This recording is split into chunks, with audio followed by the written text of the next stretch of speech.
And this has been my kitchen.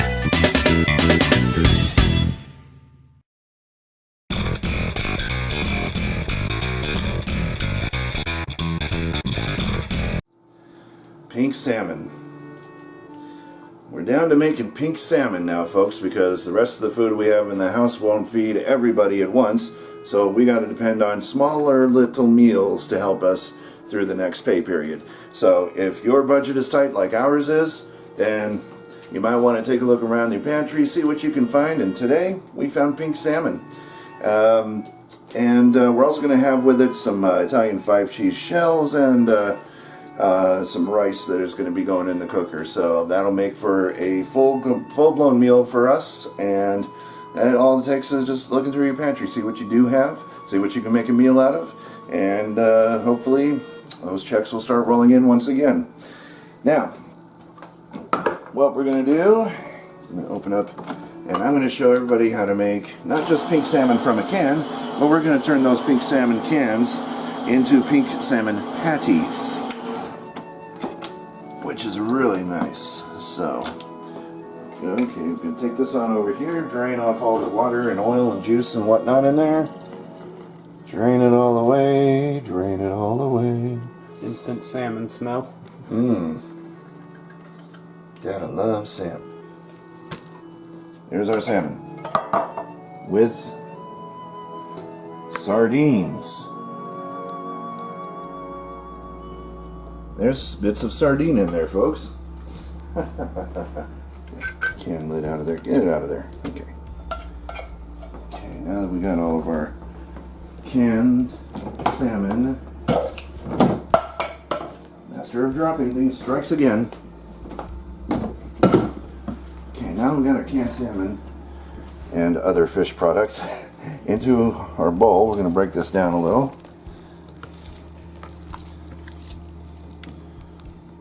Oh, there are little bones in here. Okay. Alrighty. I'm going to fish for them little bones, get them out of there. If you come across any, sometimes they'll have bones in it, sometimes they won't, but this time. And these little things, they are edible, so if they wind up in your food, you can eat them. I just don't like the spiny. The roundy ones are okay. The spiny ones, they're kind of funny, so if you see any spiny ones, and you got to kind of go through the bowl here. Well, they have kind of been pre-cooked a little bit, and so and they've saturated. Also soaking, and so they are a little bit soft. Yeah, they are. Now we got our broken down salmon meat product, salmon fish product, in our bowl. Now we're going to show you how to make them into patties. But for this recipe, you would need egg. Guess what? This morning we had eggs, and now we do not have eggs, which means somebody between now and then went into the refrigerator and finished off the eggs. So what we're going to do is just work with it as best as we can without egg. What I'm doing is adding some breadcrumbs here. That'll soften up the meat here. The egg will help keep our fish together in patty form, but since we don't have egg, that's kind of a problem. I don't know what to do though, folks. I don't know what to do. Okay. Okay, let's get maybe some more breadcrumb in there. I kind of eyeballed this, but we're looking at about, for 4 cans, about 1.5 to 2 cups worth of breadcrumbs, and that'll help soften our patty. Then the egg would generally go to hold everything together, so since we're devoid of eggs and watching what we're spending today, I can't really afford to go out and get eggs. We're watching what we spend here because I got some hellacious bills coming up, and I really got to concentrate on getting those paid off, which is why we can't really run out and get ingredients tonight, but we should be okay nonetheless. You want to season your salmon with salt to make it taste less bland. We're going to need about, let's say, a 1/4 teaspoon worth. That should be good. Onion powder, about 1/4 teaspoon's worth.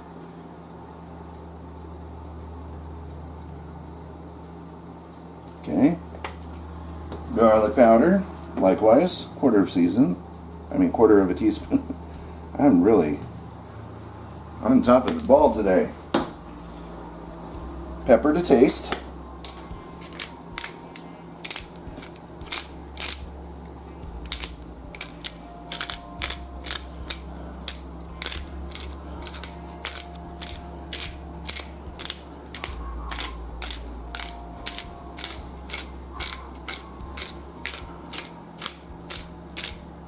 Okay. And now, the true magic. Old Bay. When we're talking seafood, we're talking Old Bay. Take it from a Marylander. Old Bay will make that seafood perk right up and give it loads of flavor straight from the Chesapeake itself.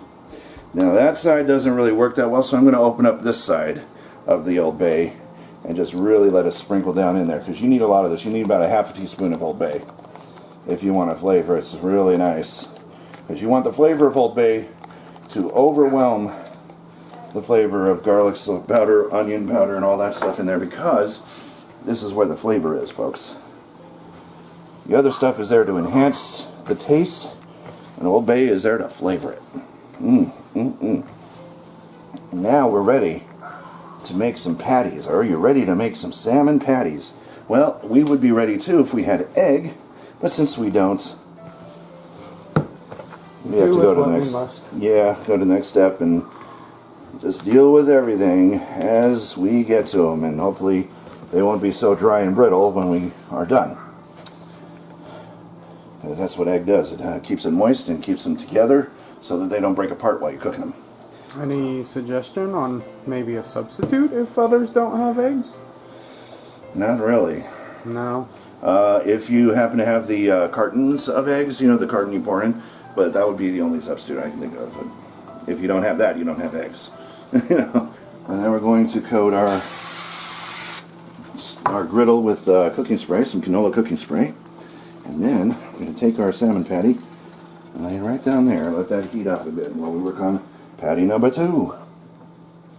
And we're looking for about softball-sized balls so that we can squish them down into nice-sized patties. Because remember, we're looking for a sizable quantity rather than a smaller quantity. Because, well, let's face it, when you talk patties, you're talking some big patties. The bigger the better. Okay, there's our second patty. And then right down there, and we'll just wait for those to cook up a bit. And in the meantime, let's slide this back over onto the burner. It is turned down, yes, thank you. So turn that down to a low. And we're just going to pop these open and shove them right into that boiling pot of water there. So our shells and cheese might have a little salmon bits in it, because I'm trying to do this all at the same time, folks.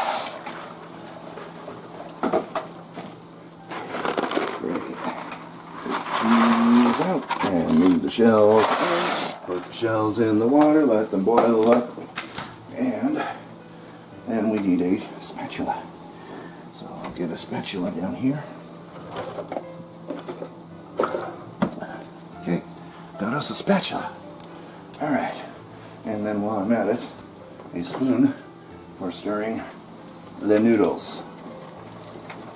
Don't want those to stick together, and they'll stick right together once they get in that water, so you want to stir them to separate them a little bit.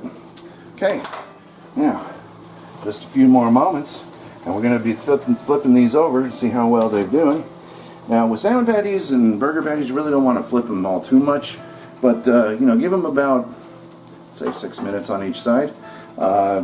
Check it and see if you're ready. If you're ready to flip, the other side of that patty will just be nice and crispy on one side. You just flip it, get it to the other side to be that consistency, and you got yourself some really good salmon patties. So for an extra added bonus, just in case we lose some of that Old Bay flavoring, there's nothing against sprinkling some over the top, just for an extra boost of Old Bay flavor. There we go, perfect. And if you want to, too, you can actually put cheese on top of these if you want, or just have them just the way they are. And I prefer to have them just the way they are so I can put vinegar over it and eat it with vinegar. But whatever condiment you like with your salmon patties would do just fine. Some people like mayonnaise. And now I'm going to turn this even further down,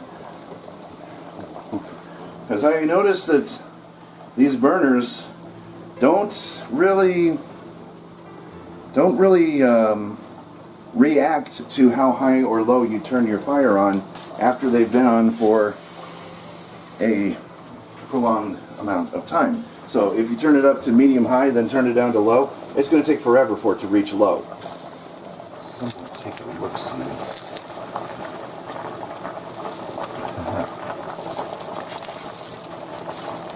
Oh yeah, that's what we're looking for right there. Just like a hamburger patty, only we're working with salmon instead of ground beef. Let's flip the others over.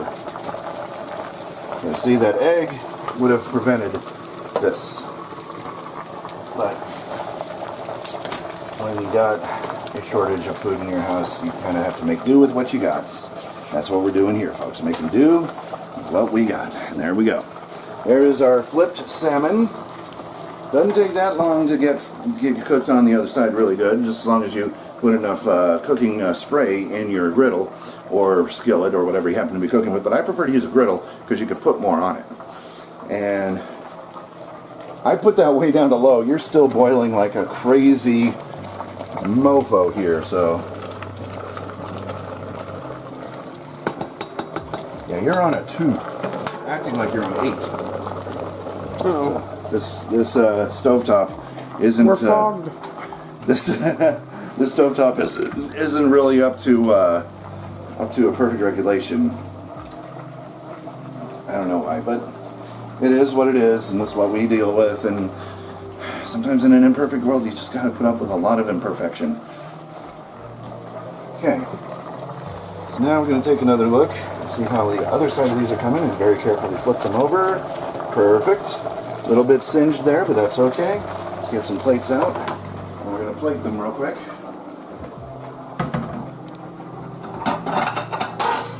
Okay, I'm going to start off with the 3 of us. Now, in an honest opinion, Kiva, what do you think honey mustard would taste like used on salmon patties? Do you think that would make a good combo? Maybe. Well, it's there if they need it. Otherwise, I'm dousing mine in vinegar. 'Cause I love my vinegar. Maybe you could do a little bit of a mix. Well, there is vinegar in honey mustard, just a tad bit of it, and not malt vinegar, mind you, but there is a small tad bit of amount of vinegar in that stuff. Little dab of vinegar and little dab of honey mustard. Oh, but with me, it's never going to be a little dab. With me, I'm going to be drenching. Oh, did the we stuff. start the rice? Not yet, but Oh. now it started. So now we're starting the steamed rice, and it's going, it's going, it's going. This is going to be on the boil for a while. These are going to be done before the noodles get done, but I'm going to try to flatten those out a little bit more, get a little more coverage. Okay, so the way these cooked before, they didn't take long to do that, so yeah, there we go. That's beautiful right there. So we get a nice crispiness, and let's bring these guys closer to the center too, so that way you don't get like just a little bit of singeing there and nothing over here. So let's flip that back over again. Carefully flip that back over again. Try not to knock too much off of that. Okay, you're perfect. picture perfect. Keep Which, it there for a little bit. again, egg would have helped. Egg would have helped a lot. Would have in this recipe we would have needed about 3 eggs to keep all that together for well, probably 2 eggs per 2 cans. So or 1 egg per 2 eggs per 4 cans. Yeah, 2 eggs, 4 cans. So if you have 2 cans, you only need 1 egg, and 4 cans of salmon, you need 2. So do the math. So that's what that is, folks. I think it's the water trying to get through the holes in the strainer. Because it's boiling up and there's nowhere else for that water to go to, and there's no open air for those bubbles to dissipate. It's got to be pushed and shoved through holes, and that's why it sounds like it's boiling over, but it isn't. So that's what I'm probably figuring, because we did turn that down to 2. Finds the nearest escape. Yep. And we press this down a little. Be very careful, because we don't have egg, although if you have egg in here, you can go crazy with them. Hey, look at that. That's better. That's what we're looking for. A little more coverage. More coverage there, but that's okay. That's alright, that'll be fine. Okay, close to the middle, and that'll ensure a more thorough cooking. Give this another press down. These ones will be slightly drier since they don't have much of the cooking spray, which I really should have doused it with another layer of cooking spray before I threw down these 3 patties. So that way they'll have something of a little oily content to kind of help hold them together a little, because those ones held together pretty well. You know, despite the fact that some on the edges kind of broke and crumbled off there, but otherwise I'm kind of pleased. Let's take a look over here. Not quite ready yet. Look, I see chicken scratch in my salmon patty.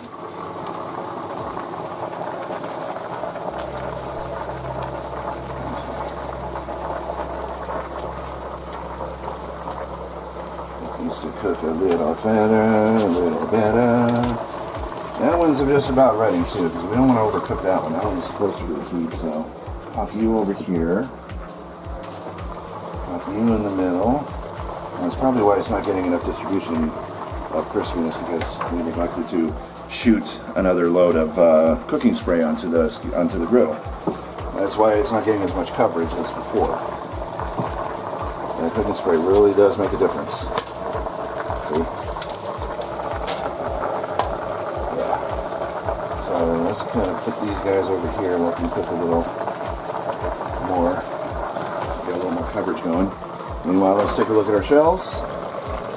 They're starting to puff up now, but they've only reached an al dente state. We need them to be a little more tender than al dente, because we're going to be eating them straight, and we're not going to make them into a casserole. We're not going to recook them. So just past an al dente state and into a more tender state. And meanwhile, we're just waiting for our rice.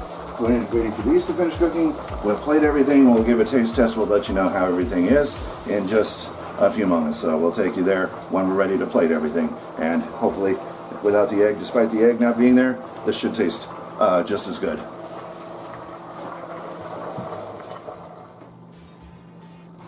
Folks, what you just saw was our shells draining. That's about the consistency we're looking for. Nice and fluffy and soft. Good, good, good. Okay, now let's just pop them right back into the pan, already drained. That's the benefit of owning one of these. It is so handy to have. I cannot stress this enough. All stock pots should come with one of these. Alright, so now that we got that done and out of the way, we're going to take this over here and get our cheese and our skeezers. And once again, we're going to mix our very supreme cheese. This is the 5 Italian cheese blend. Off the corner. And then the way I usually do it, start at the bottom, work your way up. That ensures you get all that precious, lovely, premium cheese out of that envelope. This is not like regular traditional mac and cheese where you're just opening up some powder and just tossing it in. You have to do like a toothpaste roll, and here it comes.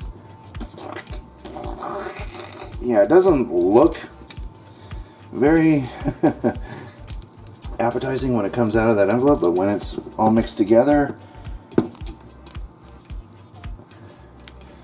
oh yeah, that's coming out nice. Alright. Have you ever had like a pimple on your face and it did this? Oh! Lord have mercy if you ever have a pimple on your face that emitted that much pus. Go to the doctor. I don't think that would be a pimple anymore. That'd be a cyst. That would be a cyst. I was gonna say that's a cyst, folks. That ain't no pimple. It graduated into a cyst. So now once you got all the way up to the top, squeeze the rest of that out. And that is how to get the most of your cheese out of these envelopes. Because I know a lot of people out there will be like, no. You gotta do this delicately because this is premium cheese that we're talking about here. Premium cheese deserves every single morsel you can squeeze out of these things. And if you just go straight in the middle and try to get it all out of there, well, not only will you be there for a very long time, but trying to get all that cheese out of there, but you might not all get it all out of there. And then you're having to roll this up anyhow, so might as well just do it from the get-go and get all that cheese out of there on your first shot. And look at that big pillow that you just kind of raised up there from squeezing all the air out. It says we need to grab every morsel, but there's some on your finger. Well, yeah, but that's to taste test it. Oh, A good cook has to taste, doesn't he? Has to taste the quality of the cheese. That is some really good cheese. Oh, that's good cheese. Oh man, my taste buds are lit up right now, folks, with that cheese. I'm sure that's going to be another buy at Walmart then. Oh, hell yes. So far, this is my favorite right here. Well, we haven't tried the Gouda yet, but this one is my favorite. Okay. I'm trying to remember, what ones did we use again? The loaded? The roasted garlic was the first one, and then this one's the 5 cheese, and then the Gouda is what we have left. We had like a loaded baked potato one, then there was the 4 cheese? No. Was it? This is the 5 cheese.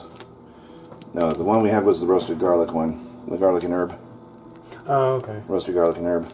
And then this one's the 5 cheese, and then we have the Gouda. Okay, so there's that. Let's get out some milk. And the milk will help make it nice and creamy.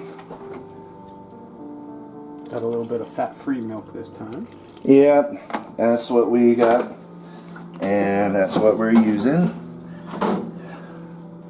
And now I need that spoon.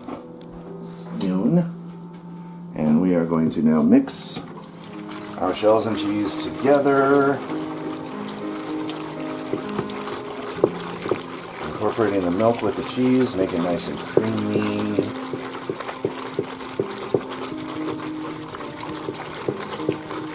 That just helps that cheese to evenly distribute throughout our dish here. So, there we go.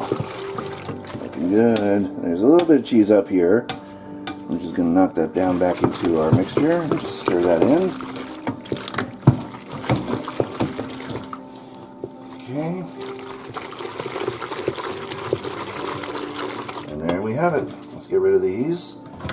And then we'll dish up some rice and serve it. I am ready to feast on seafood and starches. No veggies though, because we don't have many veggies. We have more fruit than vegetables. So maybe we'll do fruit for dessert. I still want to show you how to make a peach cobbler. And we got the peaches to do it. We got a whole can of them right over there.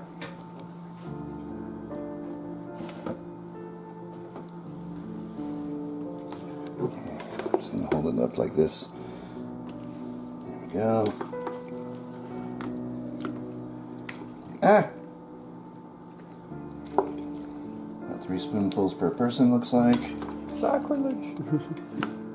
That one landed on the plate. Good job. And that one landed on the patty. Okay. Yeah, just giving it some extra flavor. Start off with 3 spoonfuls for each person. That one went under the plate. How the heck did you go under the plate? It went under the plate. Between the 2 plates and went under. How did I do that? The master of dropping things knows how. And I still can't figure it out. Those 16 gold medals in the Olympics. Olympics of dropping things. Next step is grab our rice paddle. And let's paddle out some rice. Come on, rice. Bad rice. Okay.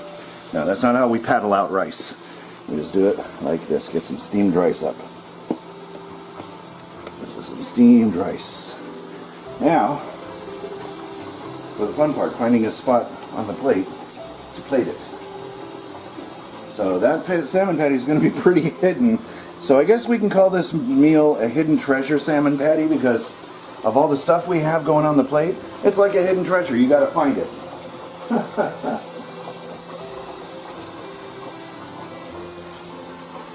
Okay. There it is. There is our food. Look at that. Our salmon patties, rice, and our shells and cheese. Now, which one do I want? I want one with 2 on it or 1 on it. Well, I know Gear and Doc will be getting the one with 1 on it because they had Taco Bell earlier and they've eaten already. That's 4, and then that one's the bigger one, and then these are the 2 smaller ones, so it's kind of evened up on the portions there. So, well, they're all even. I'll just take this one that's closest to me then. How about that? Showed you. Okay. I like mine with a lot of vinegar, and I don't care if it runs into the other ingredients because I loves my vinegar. Okay. Now, let me get a fork. Test this out.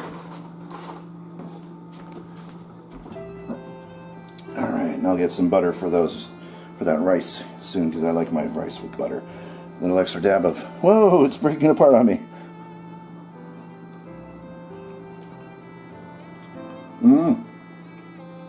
Tastes like a salmon patty should taste.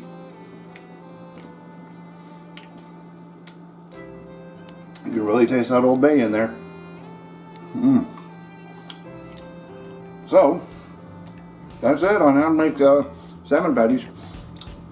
Tune in next time. You never know what we might be making here on Cooking with SonicBlu, but hopefully you're going to love it. I'm going to enjoy some salmon patties loaded with vinegar. See you next time. And remember, if you're not cooking good, you're not eating good. Well, let's face it, folks, when you want a salmon patty, you want something of size and not of quantity. You want size. So that's... And why did I do this before throwing in my seasoning? That seasoning over there. I forgot to throw in the seasoning. Okay, so they haven't started cooking yet. Good. Okay, so start over that. Gotta break those back up again. Then add the seasonings, because I forgot the seasonings. These are going to be some very bland salmon patties, because I forgot to add the seasonings, folks. Another one for the bloopers.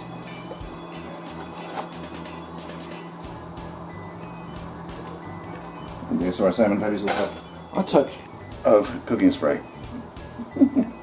Alright, so now you want to season your salmon patty, or now you want to season your grass.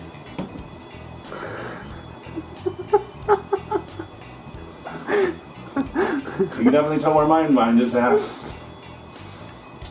Okay. You definitely want to season your patty. You want to season your salmon. It's not patties yet. Water's boiling up, so let's turn that down. And we're going to add our... Whoa! Boiling over! It's boiling over, Captain! Okay, I'm just going to put that over there for now. The master of dropping things strikes again. In case you haven't figured it out by now, folks, I am the master of dropping things. I have won 16 gold Olympic medals for dropping things. I am an Olympic triathlon for the games of dropping things. I'm practically an expert at dropping things. I drop so much stuff, it's constant. And every single day, something winds up on the floor. Because I am the master of dropping things. I don't wish to be. That's not a role that I really wanted. Yeah, the master of dropping things strikes again. That's 3 times during this one video I've dropped stuff.